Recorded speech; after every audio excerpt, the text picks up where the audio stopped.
O vídeo de hoje é sobre o livro A Imaginação Educada, do crítico literário canadense Northrop Frye. Esse livro aqui, na verdade, é a transcrição de 6 palestras que o Frye deu em 1962 para uma rádio canadense. E o bom disso é que aqui a gente vai ter uma linguagem bem simples, uma linguagem muito acessível, não é aqueles livros academicamente insuportáveis de ler. É um livro extremamente curto, tem cerca de 100 páginas, mas é um livro muito profundo, assim. As ideias que o Frye tem não são ideias que você vê em qualquer lugar. Ele tem uma teoria e uma capacidade de expor essas teorias de uma forma muito única. Inclusive, eu tô louca pra ler os outros livros dele, principalmente o Grande Código, que é a relação entre a Bíblia e a literatura. Então, o Frye tem uma teoria assim muito interessante sobre a literatura e principalmente sobre a imaginação, a nossa capacidade imaginativa. Embora a gente fale muito sobre a capacidade imaginativa que nós temos, que é muito aguçada por meio da literatura, a gente não para pra pensar e teorizar sobre isso. E é exatamente isso que o Frye faz aqui. Por que nós precisamos ler literatura, qual que é a utilidade dela e como que uma imaginação bem educada é imprescindível não só para a leitura e compreensão de textos literários, mas para nossa vida em sociedade como um todo. Para se entender qualquer discurso, seja ele midiático, ideológico, político, teológico, filosófico, sociológico, histórico, é necessário antes termos um conhecimento literário. Então o Frye vai dizer aqui que nós temos 3 níveis de linguagem. O primeiro nível é a linguagem da percepção ou a linguagem da consciência, a nossa linguagem corriqueira, aquilo que a gente usa para conversar, para sobreviver basicamente. O segundo nível é a linguagem da nossa participação social, a nossa linguagem profissional, a linguagem do senso prático. É a linguagem que se usa, por exemplo, um professor, um bancário, um juiz, um político, é a nossa linguagem profissional. E o terceiro nível da linguagem, o nível mais complexo, o nível mais elaborado, é a linguagem literária. É a nossa linguagem que está atrelada à nossa capacidade imaginativa. Essa linguagem, diz o Frye, é a linguagem que nos dá a capacidade de comparar o mundo que nós temos do mundo que nós podemos ter. Então essa linguagem imaginativa, essa linguagem própria dos textos literários, é a linguagem que nos faz imaginar mundos possíveis, faz-nos sair dessa realidade propriamente dita para pensar no mundo que nós queremos que exista. Então, a imaginação é o poder que nós temos de construir modelos possíveis da experiência humana. E é exatamente por isso que ela é o nosso terceiro nível de linguagem, o nível mais complexo e também o nível mais poderoso. E o que o Frye vai dizer é que os seres humanos sempre tiveram, de certa forma, acesso a essa linguagem imaginativa por meio dos mitos. Então, o que o Frye vai dizer é que todos os mitos de qualquer civilização ou sociedade é, na verdade, o início daquilo que nós hoje chamamos de literatura. Inclusive, ele vai dizer que toda a literatura é baseada na literatura ou no mito já existente. Então, Romeu e Julieta, por exemplo, não é uma peça teatral completamente nova. Ela é, na verdade, inspirada, é uma recriação do mito de Píramo e Tisbe. E aqui o Frye vai dar diversos exemplos de livros literários muito conhecidos que, na verdade, são uma recriação ou se baseiam ou, de certa forma, nos remetem a outros livros, a outras obras literárias. Inclusive, isso acontece muito quando nós estamos lendo um livro literário e a gente se lembra, inevitavelmente, de outra história, de outro livro, de outra situação em que nós lemos alguma coisa parecida, porque literatura é essa ramificação, uma coisa sempre tem relação com a outra. Nada de realmente novo é feito ao mesmo tempo em que tudo é novo. Então isso é muito interessante, a capacidade que a literatura tem de se ligar a outras histórias literárias. O tempo todo isso acontece. E essa é uma forma muito rica também de nós estarmos sempre recriando aquilo que já existe. E é muito interessante quando a gente consegue perceber em nossas próprias leituras as relações que uma obra literária tem com a outra. Inclusive, se você for parar pra pensar, até os filmezinhos de romance clichê que nós assistimos hoje em dia, eles são inspirados, eles partem de grandes obras literárias. Por exemplo, a história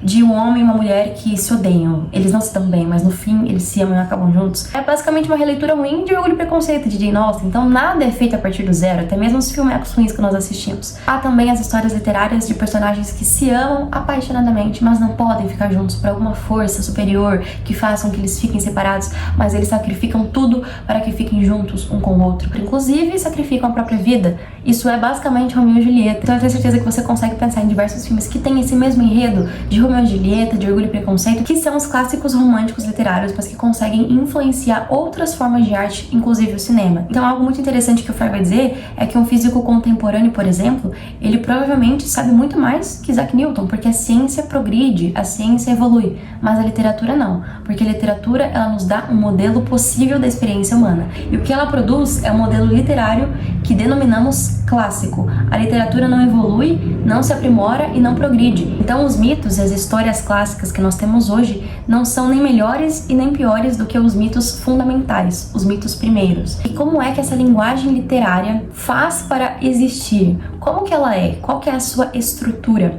E como que essa linguagem é capaz de formar em nós a nossa capacidade imaginativa? Principalmente por meio de metáforas, alusões, alegorias. E a metáfora é muito interessante porque o poeta vai dizer que o amor é fogo. Mas o amor não é fogo. O amor é um sentimento, o amor é qualquer outra coisa, mas não é fogo. E muito menos fogo que arde sem se ver, ferida que dói e não se sente. Como assim o amor é um contentamento descontente? Então o que Camões fez ao comparar o amor com o fogo, com algo que dói e não se sente, é justamente formar em nós a imagem do que é o amor. Como o amor acontece. Para isso é preciso de metáforas, de paradoxos, de antíteses. Isso é muito interessante porque é essa linguagem metafórica que faz com que nós imaginemos, que cria em nós não aquilo que as coisas são, mas como elas podem ser ou como nós queremos que elas sejam.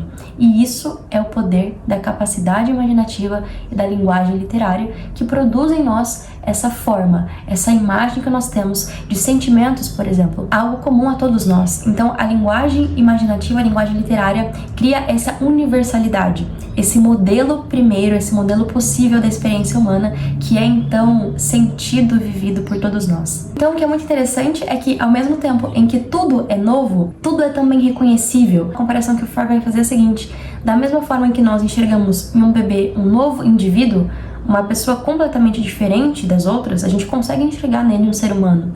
Então há essa novidade ao mesmo tempo em que a essência permanece a mesma. E essa é a essência de tudo que é literário. É exatamente isso que a literatura consegue fazer. Ela consegue capturar aquilo de essencial na experiência humana, aquilo que é propriamente a condição humana. Então, a partir disso, tudo que é produzido é, na verdade, uma forma de se voltar novamente a essa primeira essência. São formas diferentes de se voltar aquilo que é universal. Por isso que nós devemos ler os clássicos, porque eles se voltam para aquilo que há de universal na experiência humana.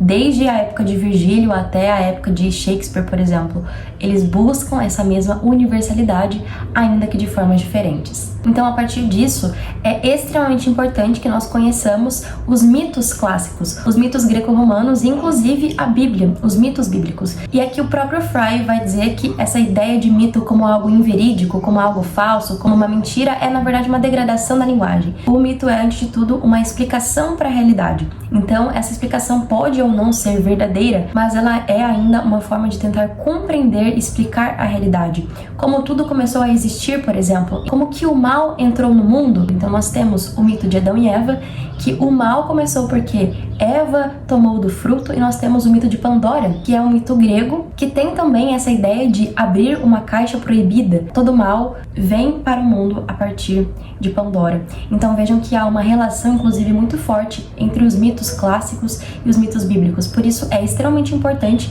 que nós conheçamos esses mitos, para que nós entendamos que tudo que vem depois parte sempre desses mitos, sejam os mitos bíblicos como os mitos gregos e romanos. Então é extremamente importante o conhecimento dos mitos clássicos. E o próprio Fry vai ressaltar o tempo todo o quanto a literatura não passa dessa progressão sempre do que é o mito. A literatura é também um mito, uma forma de explicação da realidade. Algo muito interessante que o Fry vai dizer sobre a utilidade prática que a literatura tem é criar em nós uma certa tolerância, porque na literatura a gente tem contato com outras opiniões, outras percepções, outras formas de enxergar o mundo. Isso faz com que nós percebamos, enxerguemos as nossas próprias visões como coisas que não são únicas. Então a gente passa a enxergar outras formas de pensar, de viver, de enxergar a vida. Isso cria em nós tolerância. Na imaginação, as nossas próprias crenças são simples possibilidades, e ainda enxergamos as possibilidades das crenças alheias.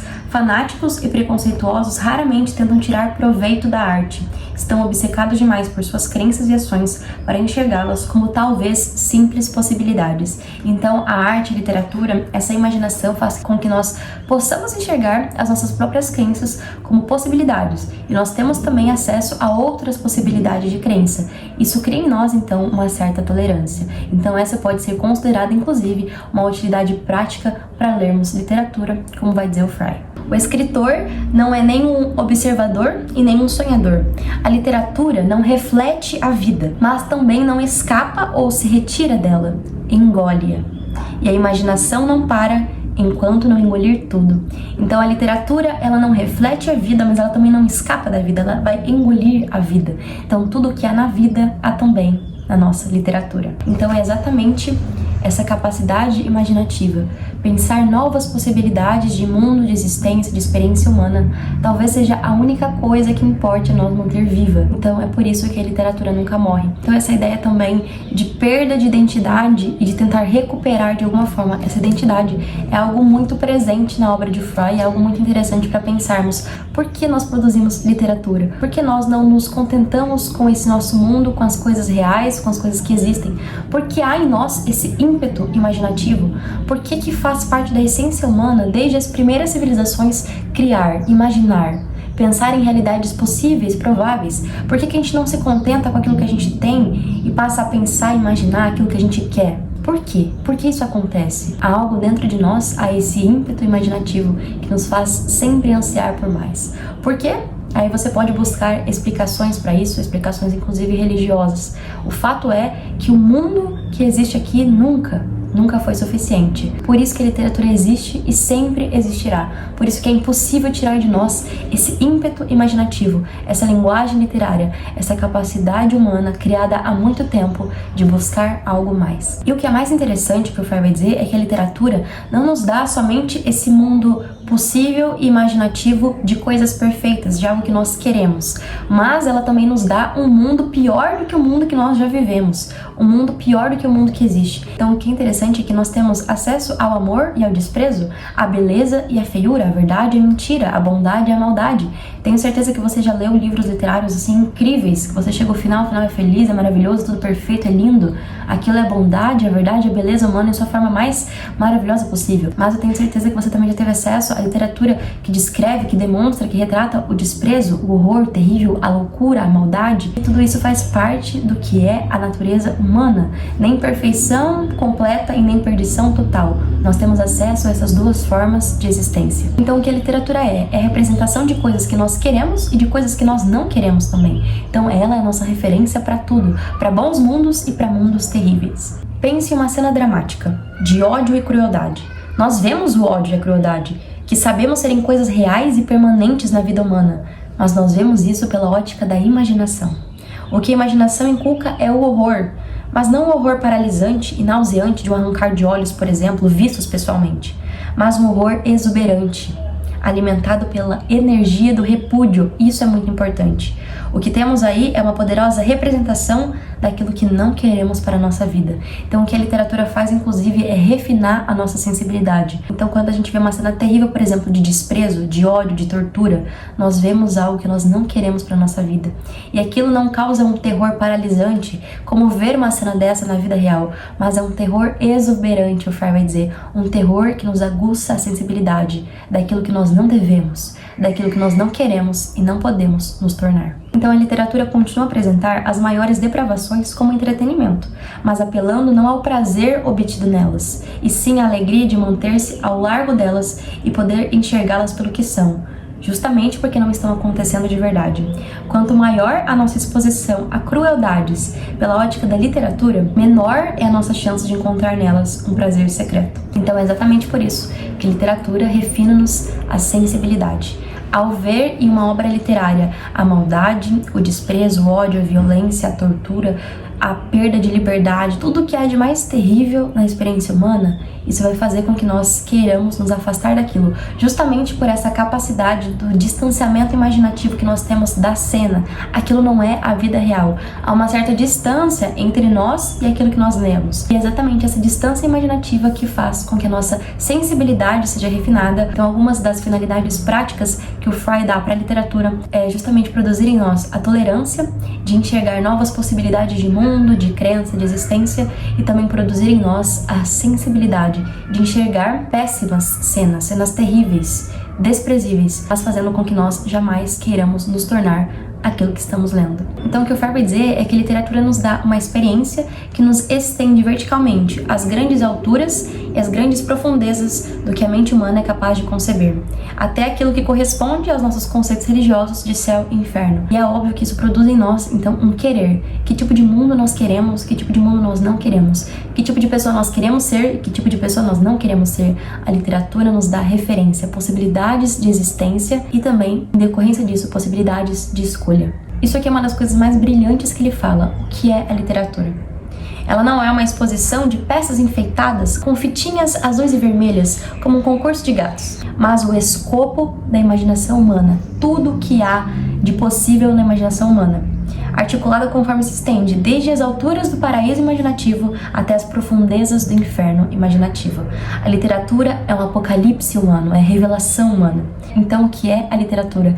É a revelação do homem a si mesmo. É aquilo que ele tem de mais belo e de mais infame. Tudo isso é revelação, é o apocalipse do homem. E nós temos acesso a tudo isso quando lemos literatura. Então, a partir de tudo isso que nós vimos, a importância que a literatura tem para nos refinar a sensibilidade, para nos tornar pessoas mais tolerantes, a capacidade imaginativa que nós temos de tornar mundos melhores e piores e escolher esses mundos para nossa própria vida, a partir disso, como que nós podemos então aprender, compreender, ler a literatura? Então, a quinta palestra do Fry vai versar sobre isso, em que ele vai dizer que as crianças, desde pequenas, devem ser introduzidas à poesia. Então, o poema, embora pareça muito difícil para nós hoje, ele é muito mais simples, concreto, se aproxima muito mais da oralidade, o que é muito produtivo para uma criança. Então, a primeira coisa mais importante é aproximar a poesia da criança. E a criança tem sim capacidade imaginativa e linguística para compreender um poema, é claro, adequado à sua idade. Só que esses poemas devem estar sempre atrelados ao conhecimento da Bíblia e dos mitos clássicos. Sim, você precisa comprar uma Bíblia ilustrada para crianças e ler historinhas da Bíblia todos os dias. Ela precisa conhecer a história de Moisés, de José, de Jacó, de Jó. Ela precisa conhecer as histórias bíblicas, assim como os mitos clássicos. Sim, a sua criança precisa saber quem foi Medusa, quem foi Hércules, quem foi Teseu, quem foi Prometeu. Ela precisa conhecer as histórias clássicas. E a partir disso ela vai ter um escopo muito bem formado para conhecer as literaturas posteriores. E aí uma coisa que o Fry vai dizer que é extremamente importante e extremamente distante da nossa realidade é o conhecimento das línguas clássicas, latim, grego e hebraico. A sua criança precisaria aprender, no mínimo, essas línguas fora a língua dela para compreender a literatura e o mundo. O que o Fry vai dizer sobre o aprendizado de linguagens, inclusive depois dessa? Assim, ano que vem, a minha meta de idiomas é sair do intermediário inglês, passar para o nível avançado, proficiente, fluente e aprender o básico, pelo menos o básico mínimo de latim. Porque é a estrutura da nossa língua. No curso de letras, eu fui toda, ai meu Deus, vou aprender latim, tem latim, e minha grade simplesmente excluiu o latim. Nem a língua portuguesa eu aprendi. Eu sou professora de língua portuguesa, tudo que eu aprendi de gramática da língua portuguesa não foi na faculdade de letras, e eu não aprendi o básico da língua pela qual a minha língua hoje se estruturou. Isso é um absurdo. O que o Fry está dizendo? As crianças deviam aprender latim. Imagina os professores de língua portuguesa. Ai. Esse livro me deu assim, gente, a gente tá tão distante de uma educação de qualidade. Inclusive, esse tema será um tema que eu pretendo conversar aqui com vocês mais vezes. Por que a gente é tão burro, cara? Por que a gente é tão idiota? Por que a gente não consegue ler um texto escrito na língua portuguesa, um texto literário e compreender? Sabe? Por que a gente precisa de tradução? Por que a gente não consegue ler Shakespeare na língua inglesa? Por que a gente não consegue, sabe, ler... Por quê? Porque a gente não foi ensinado como eram ensinados os nossos antepassados, que aprendiam obrigatoriamente grego, latim, hebraico, que aprendiam por meio de poemas. Ninguém era ensinado por meio de Tirinha da Mafalda, cara.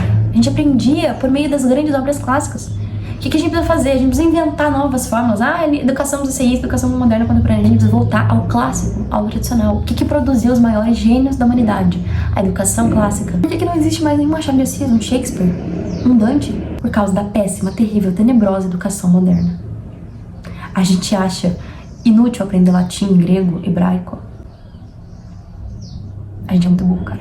E a gente precisa tentar fazer com que as nossas crianças voltem a ser inteligentes. por meio disso aqui. É o básico. São os mitos clássicos, é a Bíblia, são as línguas clássicas e a partir disso a poesia, a prosa, primeiramente o romance e a comédia, depois a ironia e a tragédia. A gente precisa refinar o gosto literário das crianças desde muito pequenas e ir passando conforme o tempo, para que um dia elas sejam capazes não só de compreender Shakespeare e Milton, mas de produzir algo tão belo e tão grandioso quanto. Nós perdemos isso há muito, mas também é possível recuperar. Basta voltarmos a uma educação clássica. Isso não é tão simples, não é fácil, mas a solução já está posta, ela já está dada, a gente precisa retornar àquilo que funcionou. É exatamente isso que o Fry está dizendo. Esse livro aqui, A Literatura em Perigo, também é excelente. E há aqui uma parte em que o Todorov vai dizer que o que a literatura faz é tornar o mundo mais durável, permanente. E o que o Fry diz aqui é basicamente isso. Tudo que acontece no tempo, desaparece no tempo. Só a imaginação aqui, volta a citar Proust, consegue ver os homens como gigantes no tempo. Inclusive, essas citações que ele faz o tempo todo de obras literárias, de autores, de poesia, ele não consegue falar nada sem citar uma poesia, ele não consegue falar nada sem citar um clássico para ilustrar aquilo que ele está falando. Isso é exatamente o que ele diz sobre as ramificações literárias, sobre as referências de mundo que nós temos, que uma vai se ligando à outra e nenhuma ideia completamente nova. Tudo já existe. Então, isso aqui é muito interessante. Os homens são gigantes no tempo. Eles não desaparecem no tempo, porque eles produzem a literatura. Somente aquilo que está escrito, aquilo que a nossa capacidade imaginativa é capaz de perceber, só isso permanece no tempo. O que a literatura é capaz de fazer é nos tornar eternos. Fry, em sua última palestra, vai falar mais uma utilidade prática que a literatura tem, que é a proteção contra ilusões. Inclusive, ele vai dizer, até para essa educação literária em crianças, que nós precisamos aprender, primeiramente, a ler. Literatura antes de tudo. Antes de aprender história, política, sociologia, antes de sair falando as suas opiniões ideológicas na internet, você precisa ler literatura. Isso é o básico. Você precisa ter referências de mundos possíveis antes de dar sua opinião. Você precisa ter acesso a outras imagens possíveis, a outras ideias, a outras experiências. Então, é extremamente importante aprender literatura antes de tudo. Não saia falando por aí pensamentos políticos, filosóficos, históricos, teológicos, se você não tem o básico de referência humana, literária. Você não sabe o que é a verdade, a bondade, a beleza, a coragem, a maldade, a tirania. Você não sabe o que são as coisas filosóficas, políticas, sem acesso ao que é literário. Inclusive, o que ele vai dizer é que a primeira coisa que a imaginação faz para nós, tão logo começamos a ler, a escrever e também a falar, é lutar por nos proteger das ilusões com que a sociedade nos ameaça. Então, para você conseguir perceber um discurso de propaganda falso, um discurso político e ideológico falso, você precisa ter acesso à sua imaginação por meio das obras literárias. O que a nossa capacidade imaginativa consegue fazer por nós é nos proteger contra os discursos falsos e ilusórios. Então, antes de emitir qualquer opinião política, ideológica, filosófica, histórica, a gente precisa conhecer de onde surgem as nossas ideias. A gente precisa ser educado o mínimo por meio das obras literárias, o mínimo. E são essas as obras que vão nos proteger contra os engodos, contra as enganações. Toda vez eu dou o exemplo de A Revolução dos Bichos. Vocês já devem ter cansado. É que é um exemplo tão simples, é uma obra tão curta, tão básica. E cara, esse livro, ele te protege contra o pensamento revolucionário. Esse livro, ele te abre os olhos para essa ideia falsa de que os seres humanos sempre querem o melhor para o outro e que eles não buscam se tornar superior aos outros. Essa é uma ideia falsa. E você consegue enxergar essa ideia falsa por meio de uma obra literária. Não por meio da política, não por meio da história, não por meio de pensamentos ideológicos, filosóficos, até porque muitas pessoas, muitos professores de história, profissionais de história, possuem crenças falsas. Assim como a crença do pensamento revolucionário, de que a gente vai mudar o mundo porque nós somos muito bons e porque a gente quer que todo mundo seja perfeito e igual, a gente não quer mais opressão. Os professores de história acreditam piamente em ideologias que buscam esse paraíso na Terra. Professores de história, profissionais na história. Só que quando você, que não é profissional de história, você nem estudou história, mas você lê a Revolução dos Bichos, isso te dá um respaldo do que é o real, do que é o pensamento revolucionário, por que a gente precisa tomar muito e muito cuidado com isso. Então não é a história, não é a filosofia, não é a política, nada disso te torna verdadeiramente inteligente, pronto para a vida. É a capacidade imaginativa, por meio das obras literárias, que te tornam realmente prontos para enxergar os discursos ideológicos, filosóficos, teológicos, falsos, que permeiam a nossa sociedade. Então o que a literatura é uma proteção contra as mentiras, as ilusões, as ameaças presentes em nossa sociedade. A literatura cria essa sociedade possível, seja de forma pior ou melhor do que a sociedade que já existe. E por isso ela nos dá uma referência de mundo possível. E é essa referência, essa capacidade imaginativa que não nasce naturalmente, que ela não brota espontaneamente todos nós. Ela precisa ser educada, para que nós compreendamos o verdadeiro valor, a importância, a bondade, a beleza, para que a gente esteja preparado para a vida. É por isso que nós precisamos ter a imaginação educada.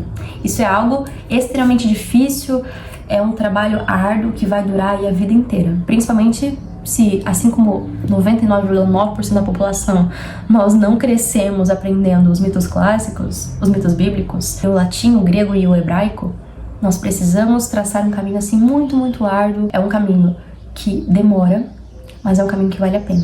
Porque é só a arte, a literatura, a imaginação que nos leva de volta àquilo que nós realmente somos. O que o Frei vai dizer, inclusive, é que a literatura é para ciências humanas, assim como a matemática é para ciências exatas.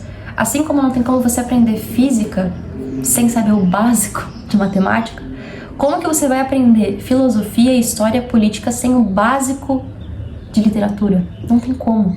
Porque o que o Frei vai dizer é que quando você aprende uma língua, um idioma, você naturalmente vai aprender a literatura desse idioma. Então você aprende inglês, você vai precisar aprender a literatura inglesa. Naturalmente, porque o inglês produz a literatura inglesa. Assim como a língua portuguesa produz a literatura portuguesa, brasileira. Então você precisa aprender, antes de tudo, a literatura. Depois você aprende as outras formas de se expressar, os outros discursos filosóficos, históricos, políticos. E o que a gente quer fazer é inverter essa ordem. A gente quer começar a entender, compreender o mundo, a ser mais inteligente, estudando livros de história, de política, de filosofia, de direito. Você não vai entender nada. Você não vai conseguir, você não tem escopo, você não tem capacidade imaginativa para isso. A literatura é a base de tudo. Assim como não tem como fazer nenhuma conta avançada sem saber a tabuada, como que você vai entender história, política, filosofia sem saber o básico, que são as obras literárias? A gente tá pulando um caminho, pulando uma fase, pulando aquilo que é básico. Então a gente não vai conseguir entender nada. O máximo que vai acontecer se a gente começar a estudar história, política, filosofia, direito, sem ter uma base literária muito bem fundamentada, é que a gente vai ser enganado. Assim como 99% das pessoas são. Então a literatura nos protege contra isso, porque ela é a base de tudo. É a base daquilo que somos, é a base do pensamento, é a base da sociedade. A literatura é a forma mais essencial de pensamento, de fala, de discurso humano. A literatura, lembrem-se sempre, ela é fundamentada, ela se segue do mito. E o que é o mito? O mito é a forma mais primitiva de forma de tentar compreender, enxergar e dar um sentido para a realidade. Então a literatura, assim como o mito, é a base de tudo. Não se é livre para ir e vir a menos que se tenha aprendido a andar. E não se é livre para tocar piano a menos que se pratique. Ninguém é capaz de manifestar liberdade de expressão a menos que saiba usar a linguagem. E este conhecimento não é uma dádiva. Precisa ser aprendido e trabalhado. Por isso que a nossa imaginação precisa ser educada, porque até mesmo a liberdade de expressão, a nossa capacidade mais básica de falar, de exprimir os nossos pensamentos, precisa ser aprendida. Ela está ancorada na linguagem, principalmente na linguagem literária. Então, assim como para a liberdade de ir e vir a gente precisa aprender a andar, assim como para eu ter liberdade para tocar um piano, eu preciso aprender a tocar um piano, para eu ter liberdade de expressão, pensamentos próprios e não pensamentos pré-fabricados, clichês, ilusórios, eu preciso ter a liberdade da linguagem. Eu preciso aprender o que é a linguagem, e saber usar a linguagem é saber utilizar a capacidade imaginativa, é compreender, acima de tudo, a linguagem literária. Frei finaliza falando sobre o mito bíblico da Torre de Babel, quando os seres humanos pretendiam alcançar o céu e o resultado disso foi a confusão dos idiomas. Eles passaram a não se entender mais. Essa confusão, essa bagunça, esse barulho, cada um falar uma coisa, ninguém se compreender. Isso só pode ser desfeito, Frei vai dizer, por meio da leitura, por meio do silêncio, do ócio, daquela leitura feita por si, para si. É por meio dessa leitura que você consegue chegar novamente à língua inicial. E o Frei vai dizer que essa língua inicial, esse idioma primeiro, não era o grego, o latim, o hebraico, o chinês, o português ou o inglês. Era a linguagem da natureza humana. E sabe quando que nós conseguimos compreender, ver, ler essa linguagem novamente? Literatura. Shakespeare, Dante, Homero, embora escrevam em línguas diferentes, eles possuem a mesma linguagem da natureza humana. Por isso que uma obra literária sempre tem relação com a outra, e com a outra, e com a outra, até os primórdios. Porque elas falam sobretudo sobre a natureza humana. E é essa linguagem, é a essa linguagem que nós devemos chegar. A linguagem da natureza humana. É a linguagem que trará a nós novamente a nossa identidade perdida. E tudo o que ela nos tem a dizer, essa linguagem da natureza humana, quando assoamos a borda de nossa torre inclinada, é que não estamos chegando nem um pouco mais perto do céu e que é hora de voltar para a terra. Então essa linguagem da natureza humana, ela nos torna aquilo que nós somos de fato. Nós não estamos chegando ao céu. É hora de nós voltarmos para a terra, cumprirmos a nossa missão, fazermos o que deve ser feito. Então essa linguagem da natureza humana, essa linguagem comum a todos nós, é a linguagem que nós encontramos quando lemos literatura. É a essa linguagem que nós devemos retornar. Vocês têm noção do quão grandioso é esse livro, embora pequeno? Assim, eu fiquei chocada com tudo isso que o Frei vai nos dizer e como que nós estamos tão distantes dessa imaginação educada. Como que a gente precisa dar, assim, passos de formiga para um dia tentar chegar o mais próximo possível do que nós deveríamos ser. Então esse livro aqui é essencial, assim, coincidentemente ou não, a gente nunca ouve falar desse cara no curso de letras e, assim, é extremamente importante. Eu já tô louca pra ler as outras obras dele. Não é um livro, assim, extremamente fácil, mas aos poucos a gente vai tentando compreender. Eu espero que eu tenha ajudado vocês a entender melhor a importância de se ter uma imaginação educada. Como isso nos protege de tudo, nos torna mais tolerantes, mais sensíveis e nos leva de volta à nossa identidade perdida lá na Torre de Babel, que é essa linguagem da natureza humana, essa linguagem pela qual vale a pena viver. Viva a literatura e viva Frei!